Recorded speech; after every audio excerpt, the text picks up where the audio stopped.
En el sexto premio Vizcaidatz, en su modalidad de relato en castellano, con un jurado formado por Iván Enrique, Alejandro Fernández Aldasoro y Esther Zorrozúa, decide premiar como continuación del relato Dos anémonas azules de Esther Zorrozúa a las siguientes obras. Premio Obra Cineasta Exequo a Dos vidas en blanco y negro de Sorcunde Valmerán Iturriaga y Dos anémonas azules de María Pilar Pallares Ramón.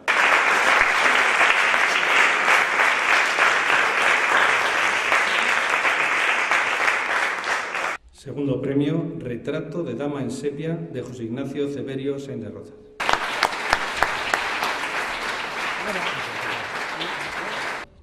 Primer premio, Elena Fernández Alonso. Elena, por favor.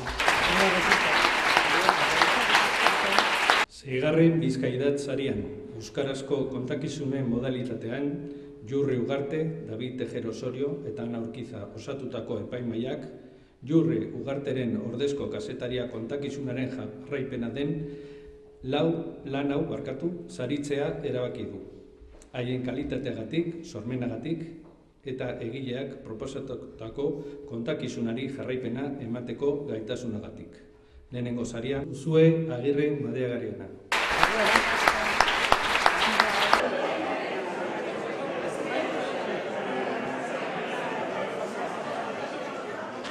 Gaur dugu sariak ematzeko duguna, Bizkaidatz sariak ematzeko duguna. Bizkaidatz urtez urte doa finkatzen eta esan behar dugu urteetan biderkatzen joan direla lanak. Bizkaidatz programa irakur eta idazketa zaletasuna eta sorkuntza sustatzeko sortu duen, orain 6 edizioz, igarren edizioa batekoa. Bizkaidatz es nuestro certamen literario, nuestro humilde, diría yo, certamen literario que tiene un nicho interesante para los jóvenes y los no tan jóvenes creadores, aficionados a la lectura y a la creación literaria. Es un programa, si se quiere, humilde, como decía, en este panorama de los premios literarios, pero nuestro objetivo es muy concreto. Queremos impulsar la afición a la lectura y a la creación literaria, a la lectura, a la escritura y a la creación literaria.